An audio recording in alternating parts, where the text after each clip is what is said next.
Hi guys, it's Sam and welcome to another episode of CEO Unplugged. I am here with Brittany Carbone, who is the co-founder, CEO of TONIC. And this is going to be fun for us because you know you're not just giving this information to whomever's watching. You know you're giving it to me too. Because I am one of the least educated people about what you do. And a ball of anxiety. And right? a ball of anxiety. Yeah. Oh my God, it's so bad. Okay, so first of all, why don't you tell people what TONIC is? Tell them about your company. Sure. So we're a CBD company. So what makes TONIC a little bit different is that we make our own blends. They're all original formulas that use other plant-based ingredients to work with CBD to enhance the effects and really give you a more kind of elevated and individualized approach to your CBD. And also we have our own hemp farm in upstate New York. So we source all of our own hemp from our farm. My husband, the co-founder, he's our head grower. So he grows all the hemp. I run TONIC. And we really want to kind of elevate the conversation around CBD and also kind of just introduce it to more people in a way that they're not really familiar with.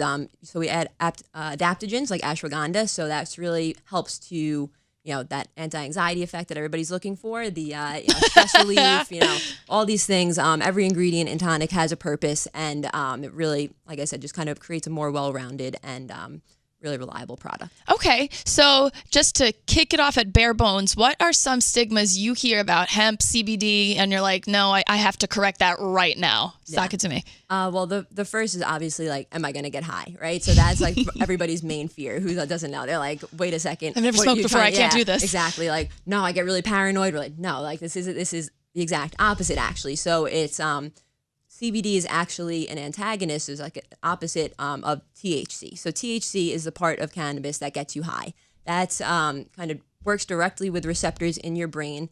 Your endocannabinoid system is this big system that we all have within us, and it's a big regulatory system. So it's in charge of making sure that everything is balanced and running right and kind of in that Goldilocks zone, that sweet spot that your body wants to be in. Okay. Yeah, so the THC binds directly to CB1 receptors of your endocannabinoid system in your brain, and that's what makes you high. So CBD will actually block THC from binding to those receptors. So CBD is actually something you can use if you get too high. It's the anti-high is what it sounds like. Yeah, so it's like the medicinal part of cannabis. So it's one of like the many compounds found in the cannabis plant, but it does not have that affinity for those receptors in your brain, so that's why it will not get you high.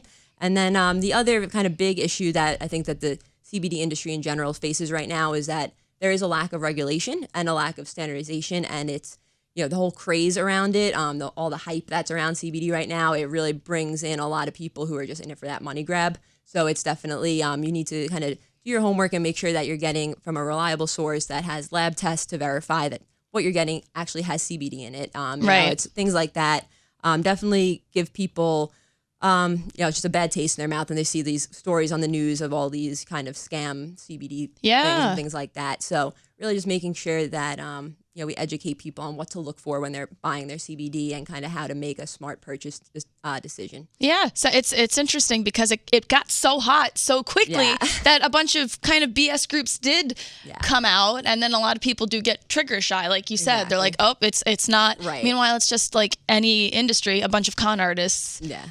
Hitching on the bandwagon. Right, exactly. So, okay, good. You guys also have a video on your website, so if you want to go check that out, it's got production value. It's very cool, and it'll help clear some of this stuff up. So, how did you, I know you have an interesting story. You said you worked with your husband. How did you guys get started?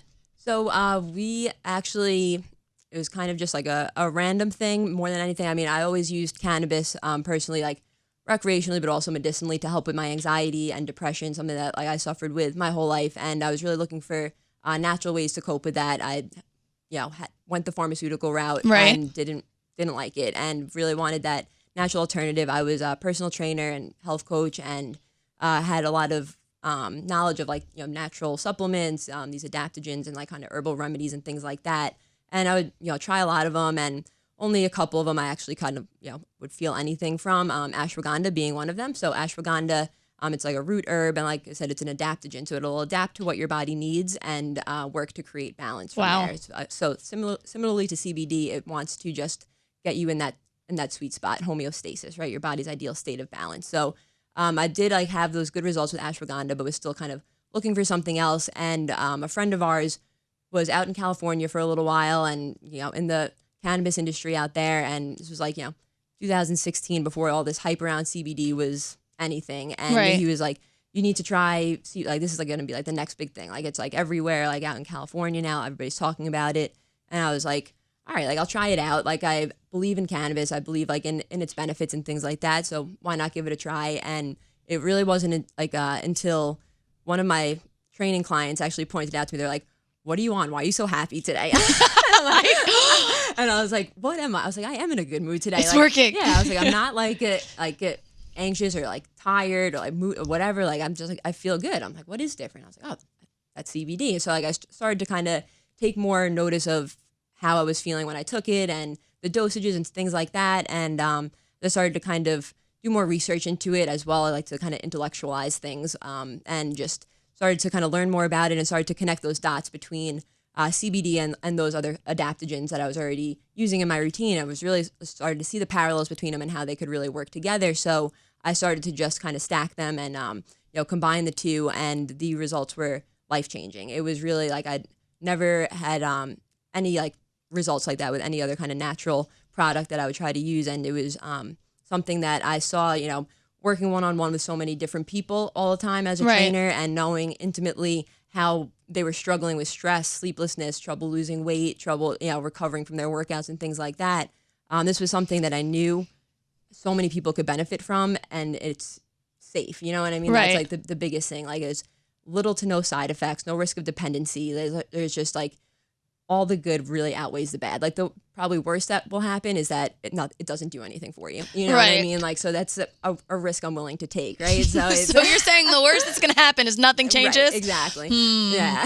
Not too bad. So that's kind of just how I got the idea. I was like, I need to spread this to the Right. world. I need to like have other people benefit from this. So I started to just grow from there. I was doing a lot of research on just how to combine these things, what the right methods were to do all that and make sure it was all safe and everything like that. And it was for a long time just, making these blends in my parents' kitchen, like not even my own house, just in my parents' kitchen. Right. And so selling it to friends and family, whoever was like brave enough to trust my concoctions. And then I started to really like see that this could have some traction, and really decided to make it more of a official business. And I was still training at the time. My husband was still doing construction in Manhattan, and my family has a farm, like a property in upstate New York. So as I was getting more and more into the research of the industry and kind of seeing where things are going, I was like, and also seeing how difficult it was on my end for, down the supply chain was just kind of very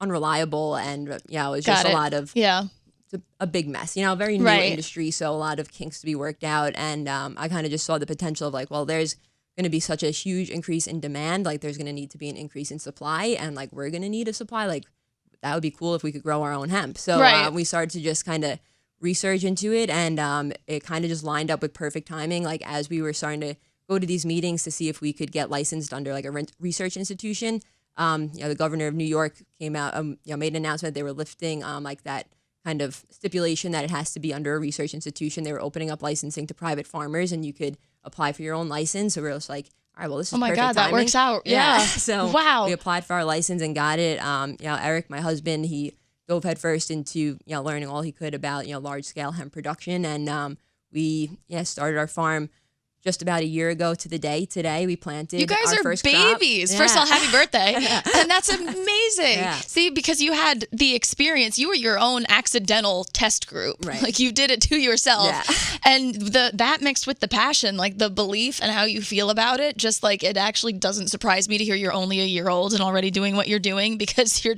like Fred Flintstoning this entire thing. You're not stopping. Exactly. That's incredible. Yep. It's it was just the two of us really up until the fall of 2018, winter of 2018. I started to hire like my first employees. Haley, who's in the room with us over here. She, Oh, hey, girl. Oh, hey. That's Haley. she was one of the first people to actually take some stuff off of my plate, which was very, very nice. But it was really just for the whole 2018, our first like real year in business. It was just me doing everything from making the blends to filling the orders to customer service to cleaning the office, every single thing. It was just all me. So it the was entrepreneur story. Exactly. So it's really amazing now to have like a team that really cares about the product as much as I do, and that's something that was always kind of like that hesitation was like, if I hire somebody and they're not as good at this like as I am, or they don't care as much as I Right. do, that's really like the main part. Like they're not going to put as much effort, they're not going to put as much thought into it or whatever. And You're a parent of this. exactly, yeah. So I'm like, I can't trust my baby with anybody else. But I was lucky enough to really, I think, attract the right people because, like I said, like with this industry, there's a lot of people who are in it for the wrong reasons. And I think that when other people who really do believe in the plant and really do believe in what it can do and want to help people, they recognize that in the brand and in the people behind it. And it, like I say, kind of just attracts that right energy. Good. Okay. I like that. I'm getting like jazzed. Like I'm coming out of interviewer mode and I'm like, okay, this is cool. So why don't you tell us a little bit? I mean, your company's called TONIC and the symbol is, it's okay. It's got the triangle and I need you to, of course there's a tattoo.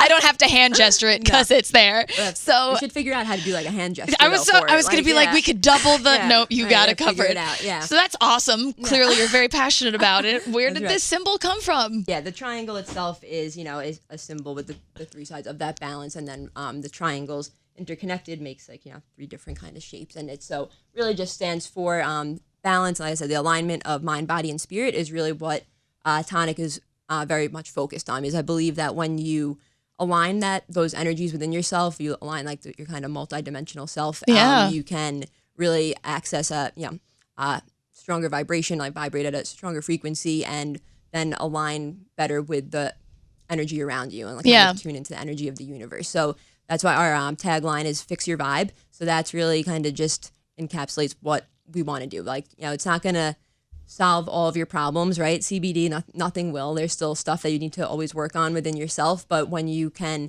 actually like have your body and your mind operating on a more balanced and integrated level, then it makes it that much easier for you to then do what you need to do, whether it's meditation or yoga or anything like that. These mindfulness practices are sometimes hard to get into that space. I mean, I know you do yoga and everything, and sometimes you want to just be like in that Zen mode, but your mind just doesn't stop. Right? Sometimes I leave. I'm like, did I even go to class? Right, exactly. So like you can't. It's hard to access that state of mind to even just be able to do the work that you want to do with yourself. So I think that what TONIC can do and what CBD can really help people with is just kind of access that mindset and be able to further your efforts from there. Yeah, and for anyone who maybe needs to break that conversation down even further because you spaced out or something didn't connect with you, if anyone out there thinks their mind and their body are not connected, I don't know how to help you. Like stress, it affects the body, like how you're feeling. If you're in physical pain, it will start to mess with your mind. So you really can't deny that these things, whether you like it or not, are together. So it makes sense to treat it as an entire package as well. Exactly. And you also educate along the way, which I think is going to give you the longevity that these let's just get it out there because it's popular companies, they're not going to be able to maintain. Yeah. So I think it's a rad way you go about doing it. What about, this is one thing I love about you guys, involvement in charity. Yes. Involvement of just doing good for other people. Talk about that a little bit. Yeah, so that's definitely, I mean, in the cannabis industry, I think we need to be aware of where we come from. It's definitely like the war on drugs has been, locking people up for a very long time. Yeah. And, same people who were locking people up for cannabis possession are now making a lot of money off of cannabis. And there's definitely a big disconnect there. That should not be happening. So it's definitely, I think there needs to be some steps taken for like reparative justice and things like that to, these kinds of things need to be fixed before anybody can really feel good about making money in the cannabis industry. But beyond that, we also work with other nonprofits that aren't necessarily associated with cannabis drug reform or prison reform or anything like that. And that is because of the cannabis plant itself really inspires that, because it's about community and it's about healing. The plant brings us together. It's something that connects all of us. Like I said, we all have this system in our body that, kind of runs the show, and we didn't even know about it until very recently. So it's very interesting. So like it's something that connects all of us and connects us directly with nature, and really just kind of is a really very communal and all about healing and doing better. Even like for the environment, cannabis helps clean the soil.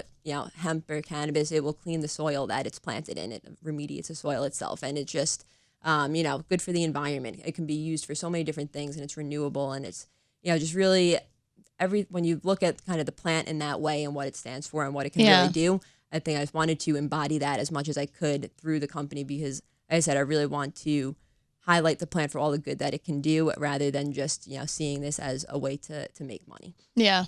That's all the good things for all the good reasons. What else do people want? Exactly. So why don't you give a little bit of advice to people out there who are either currently doing their entrepreneurial work or aspiring entrepreneurs? Like you did it, and it's kind of a horrifying world to think about if you're not actually in it. I'm sure, like, if you told yourself that 5 years earlier, you would have been like, what? I don't think so. Do you have, it's probably impossible to answer, but do you have any advice or something like you want to say to the people who are paying attention for the CEO of it all? Yeah, definitely. First of all, don't give up. It's because you're going to want to every single day. There's going to be at least 5 minutes every day that you're like, I'm done. But you have to kind of push through it and really remember why you started. Like, there's always going to be a reason why you began, why this idea came to you, why you were motivated to start in the first place. And the more that you can remind yourself of that and also kind of look back at where you started and see like, all right, this is how far I've come already. Because that's definitely something that I try to do, like when I'm getting like super stressed, super down on myself or whatever it is. I'm just like, all right, think about like literally a year ago, where were you? You know what I mean? And it's just like all these these good things that have happened, focus on that and, be able to adapt. Like, I think that's also kind of one of the really like difficult things about being an entrepreneur, and also, when it's like your idea, when it's like your baby that you started, right, is that you kind of want to hold on to it and you're kind of take it very personally if anything like changes. But sure, you need to, find like the main things that you want to keep, what really is important to you, and then everything else you need to kind of have to be flexible. You know what I mean? You need to be able to adapt, whether it's to the market or it's to, regulations or whatever it is. You need to be able to, kind of put your own feelings aside and see, what do the customers want? You know what I mean? Like what is actually like the right thing to do and not let yourself get in your own way too much. Like what can't I control? Exactly. And then how do I work around that? Yeah. So like no matter what, like I know that with TONIC, like the quality and like the integrity and the passion behind it, that's never going to change. I'm never going to compromise the quality, but like, all right, maybe like, doing everything by hand. Like maybe we'll have to do like some automation, you know what I mean? Maybe like keeping everything in house. Like, all right, maybe I'm going to have to like have somebody else who like knows this more than I do take over. You know what I mean? You have to kind of know what you're good at and know where your weaknesses are and, get somebody smarter than you to do the stuff that you're, Right. Just the more familiarity. Right. Not smarter. Yeah. You've just done it for longer. Right. Exactly. So, you're not going to be good at everything. Right. So you have to focus your energy on what you are good at and, what you like to do and what, keeps your passion alive and everything. And then, find the right people who are going to, carry out your vision and, have experience with it and can do it, the same or even better than you can. Okay. That's good advice. I got to write down all of these. It's very important. So what's a normal 101 day like for you and your husband? Well, right. On the farm. Well, he's on the farm now. So he's like planting and so you kind of ride behind this tractor and stick the plants in these little holes in the ground. Oh my God, like on TV. I love that. So that's what his days are consisting of right now. That's what he's doing. Like super upset that he's not here because like you're actually his favorite. So he's like, he has super FOMO right now. Oh my God, you gotta call him later. It makes me so happy. He's very jealous. Very cool. Yeah, I got a fan. Yeah, one fan. But so I'm usually in the office all day and doing everything from phone calls and meetings to helping pack up orders to answering emails and in the lab and trying to, just kind of make sure that all the production and all that kind of stuff is going well. And just there's a million things that pop up that, plan on doing throughout the day. And then you're like Gorilla Glue. You just expand exactly all the holes. I'm just like, all right, I have this one plan. I'm going to get this one thing done today. And then it's just, the phone keeps ringing, the emails keep coming and things like that. So that's definitely, I guess another piece of advice is try to, have some good time management and like, organize your time, because I'm definitely not good at that, and it can show sometimes. So, okay. Okay, fair. But yeah, it's we've been working a lot, with the vape launch and things like that. We've been really working on our marketing and getting our marketing plans together. We do events a lot around Manhattan and things like that. It's kind of our home base. So we do a lot of pop-ups and experiential kind of marketing to really introduce people to CBD, because the craving for education is there. People have a lot of questions and they want to try it, they want to sample it and things like that. But also the chance to tell our story is super important. It's something that people really appreciate when they know that the story behind the brand, and that it's really coming from this very true, compassionate place. It's something that people really respond well to. So we're just trying to kind of figure out how to get our story out there even more. So thank you, because this definitely helps. Oh my God, I was thrilled. When I saw that I had the opportunity to talk to you, I'm like, oh my God, like my interviewer brain went off, and I'm like, oh my God, I get to learn about this. Yeah, like, this is so cool. So no, this has really been amazing. And the 101, where can people find you when they want to learn more about you, or when they want to stop being skeptic, or when they want to switch over to a better brand, than the brand they're using right now? They can find us at tonicvibes.com. Tonic Vibes. Yep. And our Instagram is at tonic_CBD. So it's a lot of our educational content is on there as well, and it links directly to the site. But yeah, tonicvibes.com is our site. You can see the video that you were talking about, and all of our products and everything like that. And please always feel free to reach out, DM us on Instagram. It's We're always you. happy to. You're on it. That's right. Always happy to answer your questions. That's another part of the stuff I do during the day. I answer a lot of DMs. Social guru. Yeah.